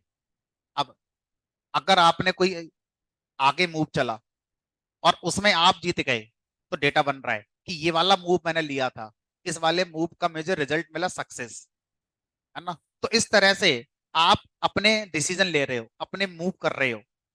चेस वाले गेम का एग्जाम्पल ले रहा हूँ, और आपको हम बता रहे हैं कि ये सही था, ये गलत था, ये सही था, ये गलत था। तो आप सीख रहे हो कि ये चीज सही होती है, ये चीज गलत होती है। ठीक है। आमिर खान 3 इडियट मूवी में, नहीं पीके मूवी में, दूसरे ग्रह से जब आता है पृथ्वी पे, तो उसे कुछ नहीं पता होता। अब वो सीख रहा है कैसे। एक ठेले पे गया, गाजर बिक रही थी, है ना। अब जो गाजर बिक रही थी, उसे नहीं पता था कैसे मिलनी है। तो उसने क्या करा, वो गांधी जी वाली फोटो दी और उसे गाजर खाने को मिल गई। मतलब ये एक एजेंट हो गया जिसने एक मूव लिया कि एक गांधी जी की फोटो वाला कोई टुकड़ा दो और आपको गाजर खाने को मिल जाते हैं। पॉजिटिव मूव हो गया। अब अगले दिन वो गया, गांधी जी के फोटो लेकर कोई दूसरे उस पर, अब गाजर नहीं मिली खाने को।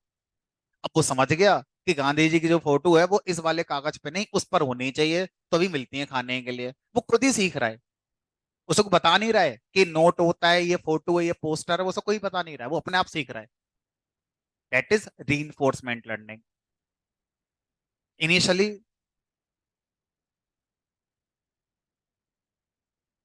तो आप जस्ट फॉर एग्जाम्पल समझाने के लिए बता रहा हूँ कि ये एक रीइंफोर्समेंट लर्निंग है। ठीक है। तो एक्सटर्नली आप उसे रिवार्ड देते हो या पेनल्टी देते हो, है ना, कि भाई आपने जो मूव लिया है वो सही था या गलत था, ये आपको बताना पड़ता है एक्सटर्नली, तभी तो वो अपना डेटा सही बना पाएगा, हमारा एजेंट। ठीक है। इसी तरह से जो सेल्फ ड्राइविंग कार है, सेल्फ ड्राइविंग कार भी रीइंफोर्समेंट लर्निंग का ही एक एग्जाम्पल आपका होता है। ठीक है। बहरहाल, हम लोग आगे बढ़ जाते हैं इन तीन को मानते हुए। तो हमारे मशीन लर्निंग के सिलेबस में ये दो हैं, इनको हम पढ़ेंगे। ये हमारे सिलेबस में नहीं है। ठीक है। हम इन दोनों पर ही प्रैक्टिस करेंगे। अब आते हैं सीधा libraries for machine learning using Python. तो अभी कुछ टर्म्स रह गए हैं जो फिलहाल के लिए काम के नहीं है। फिलहाल जो काम के टर्म है वो मैंने डिस्कस कर लिए हैं, और बाकी कोई आएगा तो मैं पहले डिस्कस करूंगा फिर प्रोग्राम में यूज करूंगा। ठीक है। Libraries for machine learning using Python. अच्छा, इस बात को लेकर भी काफी स्टूडेंट में ये कंफ्यूजन और डाउट रहता है कि मशीन लर्निंग मतलब पाइथन। जैसे मैं आपको खुद का एक्सपीरियंस बताता हूँ। मेरे पास एक स्टूडेंट आया था कुछ टाइम पहले, और मुझसे बोला कि सर मैं जावा पढूं या मशीन लर्निंग पढूं? तो मैंने उसको कहा कि आपके क्वेश्चन में एक कमी है, आप जावा और मशीन लर्निंग कंपेयर नहीं कर सकते। क्यों नहीं कर सकते? मशीन लर्निंग एक टेक्निक है जिसको आप सी से भी कर सकते हो, जावा से भी कर सकते हो, पाइथन से भी कर सकते हो, डॉट नेट से भी कर सकते हो, पीएचपी से भी कर सकते हो। मतलब मशीन लर्निंग एक लैंग्वेज थोड़ी है। आप जावा एक लैंग्वेज है, एक लैंग्वेज को दूसरी लैंग्वेज से कंपेयर कर सकते हो। आप मुझसे पूछो जावा पढूं कि पाइथन पढूं, जावा पढूं कि डॉट नेट पढूं, जावा पढूं कि डॉट नेट पढूं, तो समझ में आता है। जावा पढूं कि मशीन लर्निंग पढूं, कोई कंपैरिजन ही नहीं है आपस में, क्योंकि मशीन लर्निंग को जावा से इंप्लीमेंट कर सकते हो। अगर आपको जावा में कंफर्टेबल फील होता है, आपको जावा अच्छी लगती है, तो मशीन लर्निंग तो एक टेक्निक का नाम है। मैं आपसे कहूं कि मुझे इवन ऑड का प्रोग्राम बनाना है, तो ये थोड़ी बोलूंगा आपसे कि जावा से बनाओ कि मशीन पाइथन से बनाओ कि पीएचपी, किसी से बना लो, जो आपको आता है उससे बना लो। क्या फर्क पड़ता है? ठीक है। तो machine learning is a technique. Machine learning versus Python नहीं हो सकता, मशीन लर्निंग वर्सेस जावा नहीं हो सकता। Machine learning using Python, machine learning using Java, machine learning using R language, machine learning using MATLAB language, machine learning using X Y Z language. ठीक है। तो machine learning एक तरीका है ना, एक्सपीरियंस से सीखकर प्रॉब्लम को सॉल्व करने का। अब आप देख लो किस लैंग्वेज के साथ आप कंफर्टेबल हैं। तो लोग पाइथन के साथ ज्यादा कंफर्टेबल रहते हैं, है ना, compare to Java dot net. क्योंकि जावा में हमारा फोकस डाइवर्ट हो जाता है जावा के सिंटैक्स पर, कि हम जावा के सिंटैक्स को ध्यान रखें या मशीन लर्निंग के कॉन्सेप्ट को ध्यान में रखें। पाइथन में चीजें आसान रह जाती हैं हमारे लिए, है ना, इसलिए ज्यादातर लोग प्रेफर करते हैं मशीन लर्निंग को पाइथन के साथ। तीन प्रोग्रामिंग लैंग्वेजेस ज्यादातर इंडस्ट्री में यूज होती हैं मशीन लर्निंग के लिए। एक आपकी हो गई आर प्रोग्रामिंग लैंग्वेज, एक हो गई मैटलैब, एक हो गई आपकी पाइथन, है ना। तो वर्ल्ड वाइड अगर मैं देखूं पृथ्वी ग्रह पे, तो ये तीन प्रोग्रामिंग लैंग्वेज के ही आपको प्रोग्रामर्स मिल जाएंगे मशीन लर्निंग के।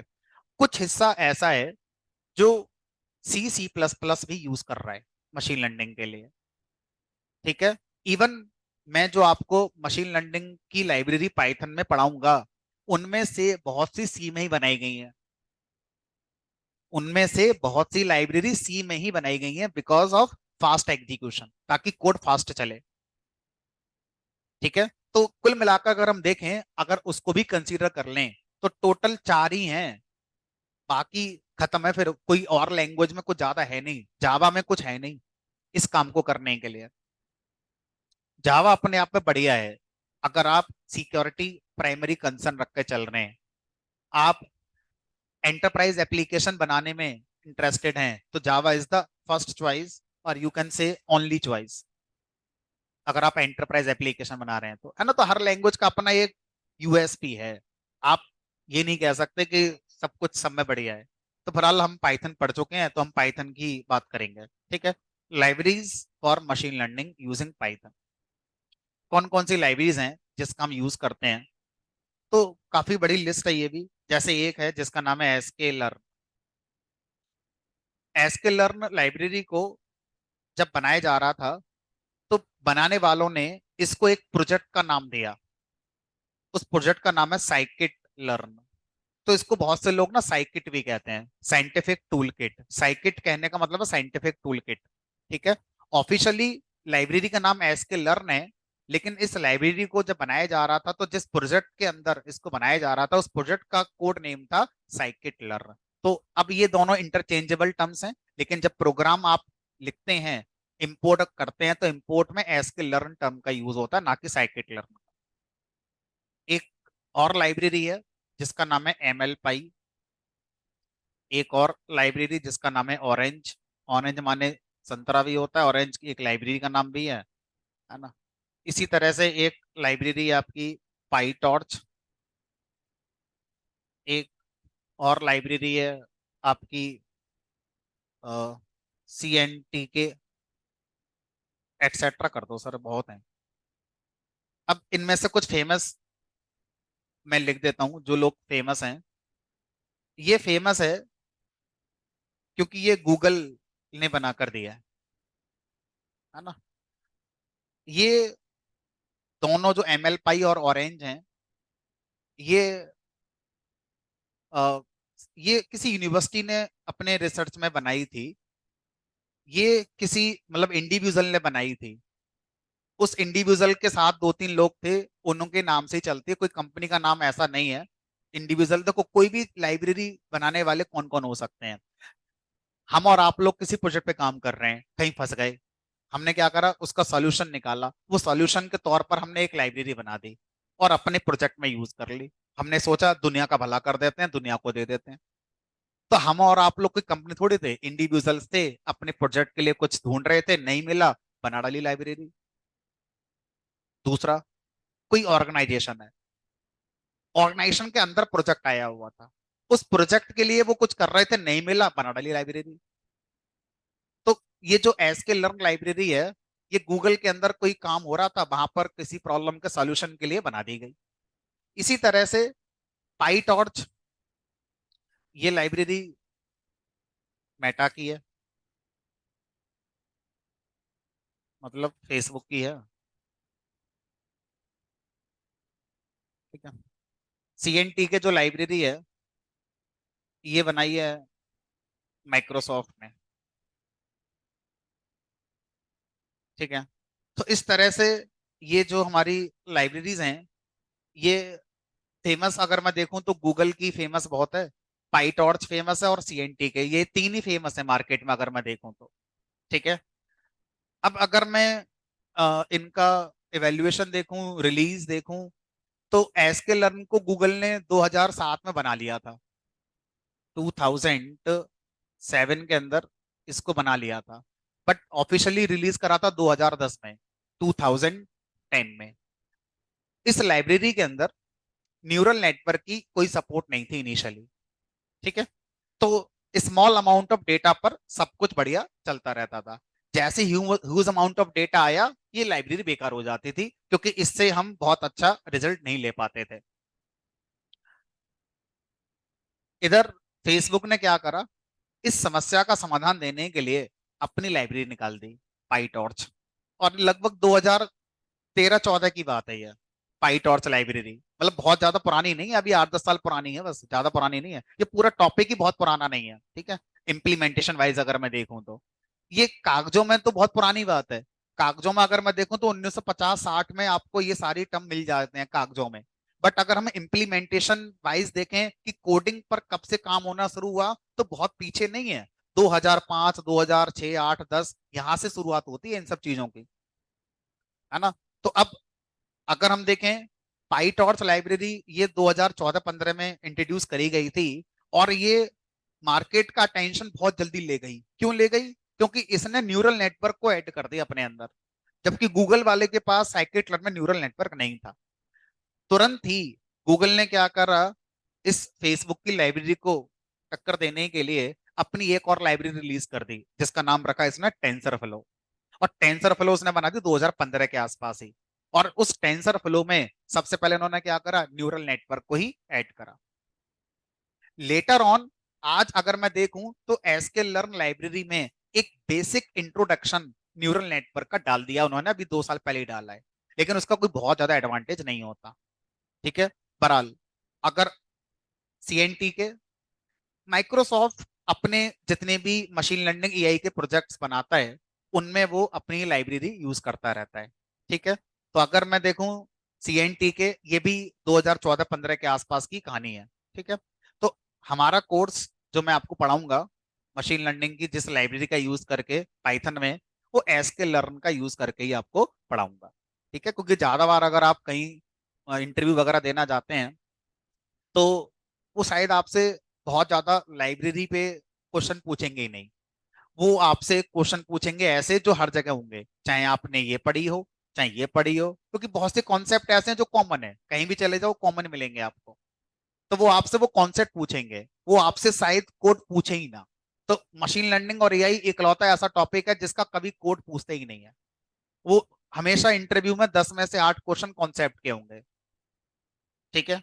तो इसलिए ये इतना मैटर नहीं करता हमारे लिए कि हम किस लाइब्रेरी से चीजों को इम्प्लीमेंट कर रहे हैं। हमें जिससे आसान लगता है, जो हमें आते है उससे कर लो, आप 80% चीजें सबकी पढ़ रहे हैं, क्योंकि सब में वही मिलेगा, कुछ नया नहीं मिलेगा आपको बहरहाल। तो लाइब्रेरीज कौन सी पढ़नी है वो हमारी समझ में आ गई। अब जो हम अपना एडिटर यूज करने वाले हैं, अगर हम एडिटर्स की बात करें तो रिकमेंडेड एडिटर जो हमारा होता है एनाकोंडा जुपिटर, आप इसका यूज करें, या फिर आप कोई क्लाउड प्लेटफॉर्म यूज कर सकते हैं। ठीक है, कोई भी क्लाउड प्लेटफॉर्म पर आप जा सकते हैं।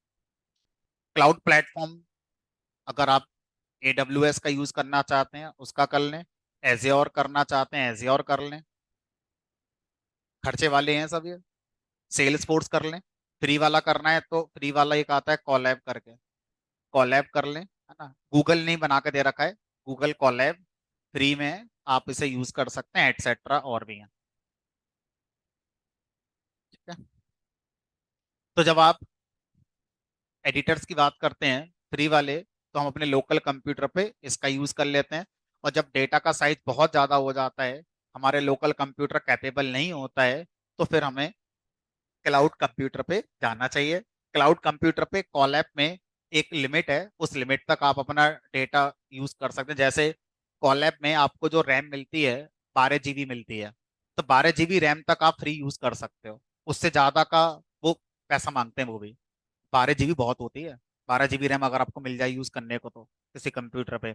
साथ में यहाँ पर जीपीयू की सपोर्ट भी है, आपको जीपीयू फ्री मिल जाता है, ग्राफिक्स कार्ड आपको मिल जाता है फ्री में।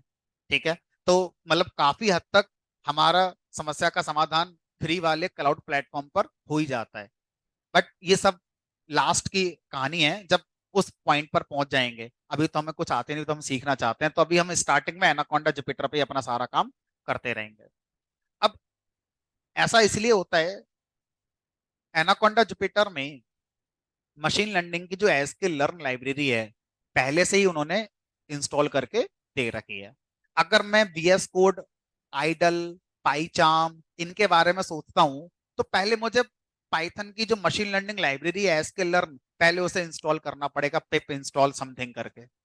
अब जो एसके लर्न लाइब्रेरी है, इवन एसके लर्न नहीं, जितनी भी मैंने नाम लिखे हैं ना, ये सारी लाइब्रेरीज अपने बेस में नमपाई, पांडास, साईपाई इनका यूज करती हैं। तो आप पाईचार्म, VS कोड पर डायरेक्ट एस्केलर इंस्टॉल कर ही नहीं पाएंगे। पहले आपको नमपाई इंस्टॉल करना पड़ेगा, फिर पांडास इंस्टॉल करना पड़ेगा, साईपाई लाइब्रेरी इंस्टॉल करनी पड़ेगी, और 4-6 और लाइब्रेरी है जो आपको इंस्टॉल करनी पड़ेंगी, तब जाके एस्केलर इंस्टॉल होगा। और हो सकता है तब भी ना हो, क्यों ना हो?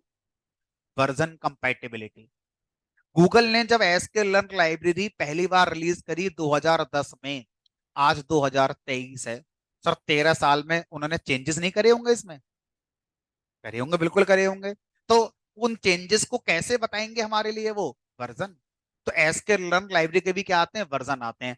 अब एसक्यूएल लाइब्रेरी का जो वर्जन आपने पिप इंस्टॉल करा है, वो ये बोलेगा कि मुझे नमपाई का ये वाला वर्जन चाहिए, पांडास का ये वर्जन चाहिए, अब लेकर आओ उसे।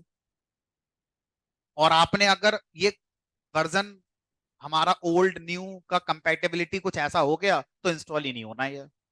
एनाकोंडा कहता है सारी सिरदर्दी खत्म, मैं पूरा बंडल बना के ले आया, जो एस के लर्न में लाया हूं उसकी जितनी डिपेंडेंसीज हैं वो सब मैं पहले ही लेकर आ गया। आपको कुछ नहीं करना, शुरू हो जाओ बस एडिटर ओपन करते ही। ठीक है, इसीलिए एनाकोंडा जुपिटर को इसकी फर्स्ट चॉइस माना जाता है। वरना ऐसा कुछ नहीं, आप नोटपैड से बना लो, आप आइडल से बना लो, किसी से बना लो जिससे आपका मन करे। बाकी क्लाउड वाले तो पैसे लेते हैं, वो सब कुछ बना कर देंगे आपके लिए। जितना भी एक बंडल है जो रिक्वायर्ड है वो देते हैं। अगर कुछ स्पेसिफिक लाइब्रेरी इंस्टॉल करनी है तो क्लाउड पे भी आपको पिप इंस्टॉल चलाना ही पड़ेगा, बिना उसके वहां भी नहीं आएगा। तो अब मैं एनाकोंडा ओपन करता हूँ। जानते तो हम पहले से ही सब लोग एनाकोंडा के बारे में, आई गेस ये चीज हमारे लिए नई नहीं होगी, क्योंकि ऑलरेडी हम लोग इसे पढ़ते आ रहे हैं, प्रैक्टिस करते आ रहे हैं।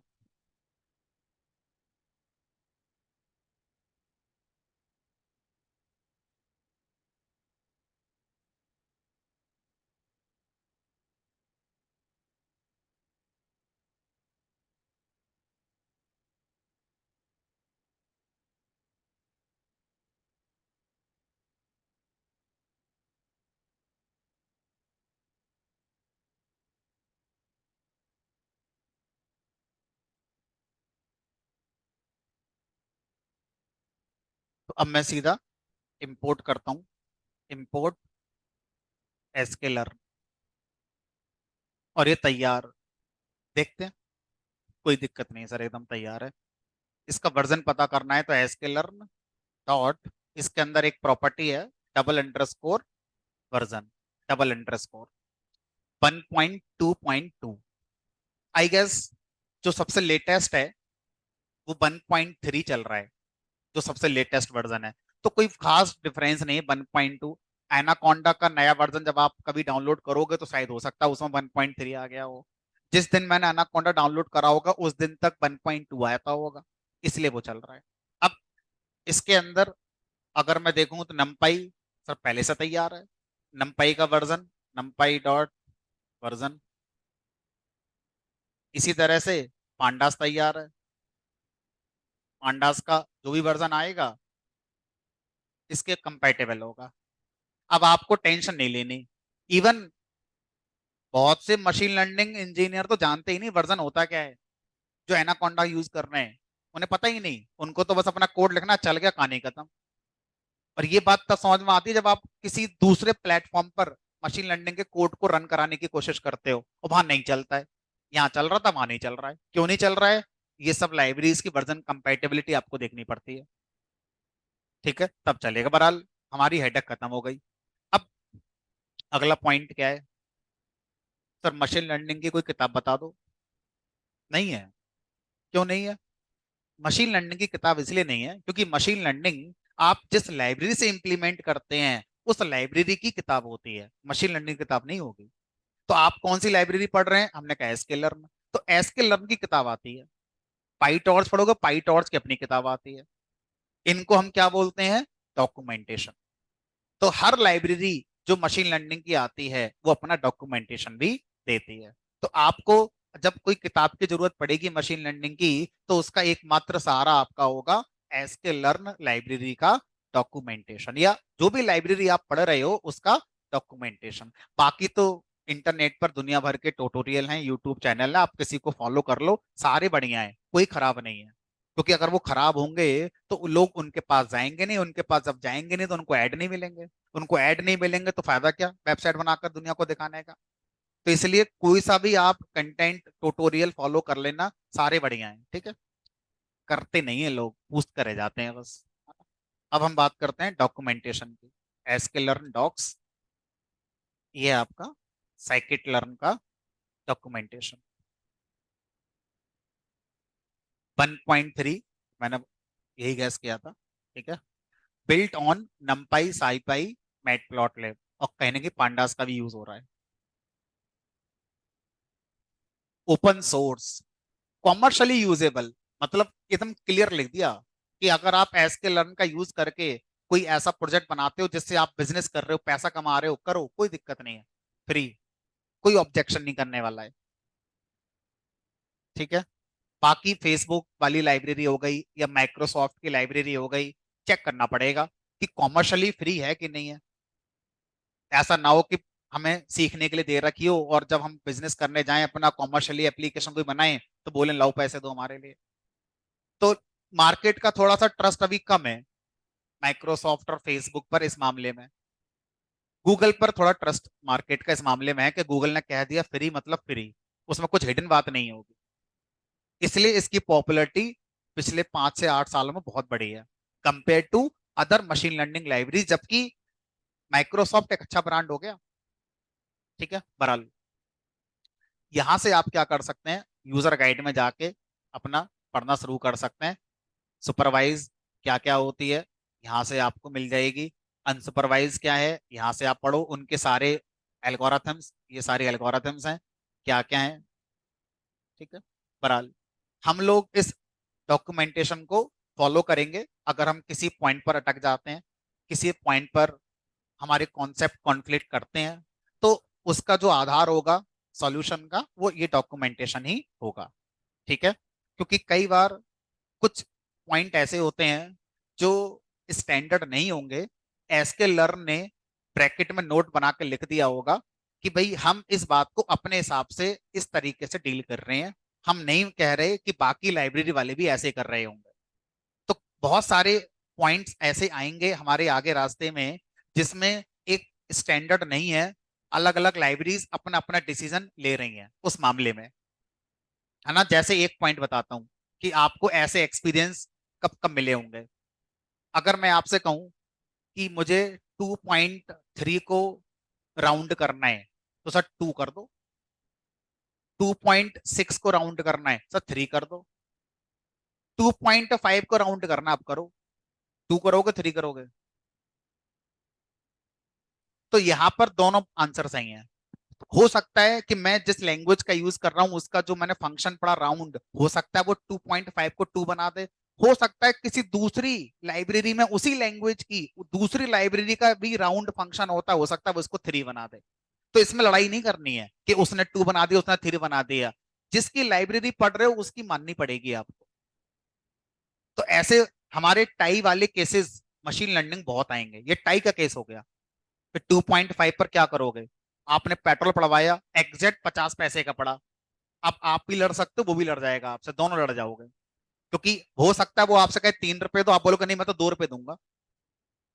दोनों अपनी जगह सही हो, ठीक है। तो ऐसे कई पॉइंट आएंगे, तो ऐसे पॉइंट पर आपको डॉक्यूमेंटेशन फॉलो करना है ना। चलो, तो यहां तक की सारी कहानी हमारी समझ में आ गई, कैसे कैसे ये सब हमारा होगा। अब अगला पॉइंट क्या होता है, सर डेटा सेट कहाँ से लाओगे। क्योंकि अगर डेटा सेट नहीं मिला तो हम तो एक कदम भी नहीं बढ़ पाएंगे आगे। डेटा सेट होना बहुत जरूरी है, बिना डेटा सेट के तो सब बेकार है। तो मैंने आपको पांडास पढ़ाते समय एक डेटा सेट शेयर किया था, ठीक है, अगर आपको याद हो तो। ये डेटा सेट मैंने आपको शेयर किया था। इस डेटा सेट में एक तो एनालिसिस वाला डेटा सेट भी था। इसी में अगर आप देखो तो क्लासिफिकेशन के भी मैंने कुछ डेटा सेट आपको ऑलरेडी दे रखे थे। इसी में डेटा सेट में मैंने रिग्रेशन के डेटा सेट भी आपको दे रखे थे, ठीक है। उसी डेटा सेट में एनएलपी का डेटा सेट भी मैंने आपको दे रखा है। इमेज वाला अभी मैंने आपको नहीं दिया है, वो मैं आपको जिस दिन पढ़ाऊंगा कंप्यूटर विजन उस दिन शेयर कर दूंगा। जैसे जेंडर प्रिडिक्ट करना, तो मेरे पास ये डेटा है मेल और फीमेल का। ये मेल के फेसेस हैं कुछ, ये फीमेल के फेसेस हैं। अब मुझे क्या करना है, मशीन लर्निंग का यूज करके ट्रेंड कैप्चर करना है कि फीमेल कैसे होते हैं मेल कैसे होते हैं, ठीक है। तो ये शायद मैंने अभी आपको नहीं दिया है। एक दूसरा डेटा सेट है फेशियल एक्सप्रेशन का। ये मेरे पास डेटा है, इसमें कुछ एंग्री फेसेस हैं, ठीक है। 4,000 इमेजेस हैं, 4,000, ठीक है। इसी तरह से कुछ फेसेस हैं फियर वाले, कुछ फेसेस हैं मान लो सरप्राइज वाले। तो इस तरह से टोटल मेरे पास 1 2 3 4 5 6 7 तरह की क्लासेस हो गई। और अगर मैं देखूं तो लगभग मेरे पास 50,000 इमेजेस हैं। ये पूरा का पूरा डेटा अगर मैं देखूं तो इसमें 50,000 इमेजेस हैं।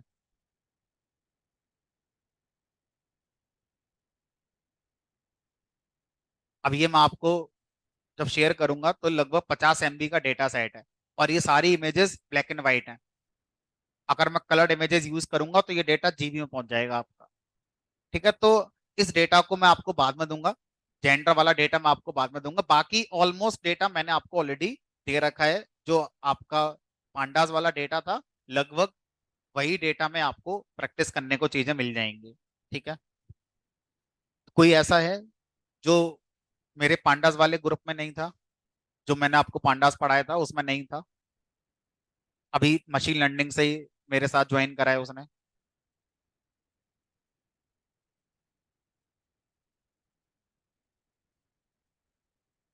Yes sir. चलो फिर एक काम करता हूं मैं, ठीक है। जो मैंने मशीन लर्निंग का ग्रुप बनाया हुआ है, आई गेस आप सब लोग उसमें ज्वाइन हो गए होंगे। एक बार मैं क्रॉस चेक कर लेता हूँ। तो मेरे पास जो आपका डेटा अवेलेबल है उसके हिसाब से इस ग्रुप में कल मैंने चेक करा था 15 स्टूडेंट तो आ गए थे। अब आज देखते हैं कितने आ गए हैं। 23 स्टूडेंट आ गए हैं। और ये उन स्टूडेंट का डिटेल है। तो मैं एक काम करता हूँ, इसी में डेटा सेट पहले मैं शेयर कर देता हूँ, ठीक है। डेटा सेट्स एटलीस्ट आप लोग प्रैक्टिस कर पाएंगे। तुम्हें डेटा सेट जो जिप फोल्डर है इसको मैं शेयर कर रहा हूँ।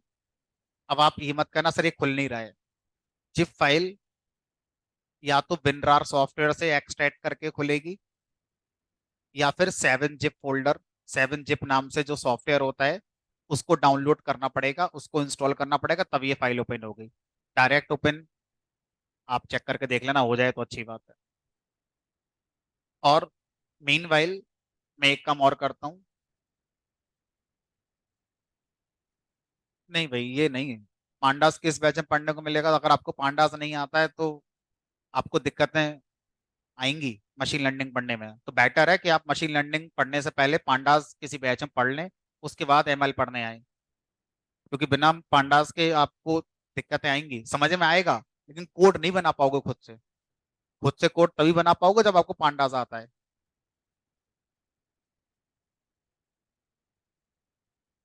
बहरहाल जो भी है, मैंने आपको बता दिया कि क्या सिचुएशन है। मैं कुछ डेटा सेट बिना जिप करके अपलोड कर रहा हूँ, ताकि जिन लोगों को ये नहीं पता कि विनरार फाइल कैसे ओपन होती है, हैं ऐसे कलाकार भी हैं हमारे बैच में जिनको नहीं पता होगा कि जिप फाइल को कैसे ओपन करा जाता है।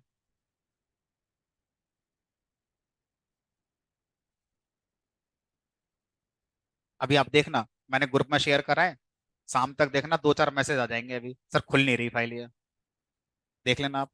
शाम तक 2-4 मैसेज आ जाएंगे ग्रुप में, सर फाइल नहीं खुल रही मुझसे।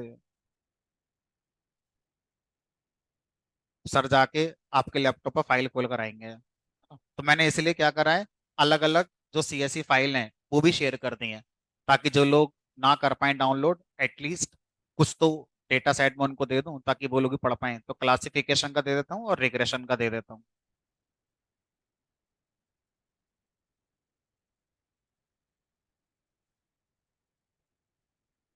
चलो, तो आज के लिए फिलहाल इतना रखेंगे। अब नेक्स्ट क्लास से आप लोग जब आए तो लैपटॉप अपना लेकर आए, है ना? क्योंकि शुरू के 2-3 दिन, 2-3 प्रोग्राम अगर आपने अपने हाथ से अच्छे से बना लिए तो आगे तक के बना लोगे, फिर कोई दिक्कत नहीं है, क्योंकि मैंने बताया कि हर प्रोग्राम एक जैसा ही है इसमें। ठीक, चलो आज इतना ही। नेक्स्ट सैटरडे मिलेंगे 3 बजे लैपटॉप के साथ। ठीक, कोई क्वेश्चन किसी का कुछ पूछना है, कुछ डिस्कस करना है तो पूछ लो, डिस्कस।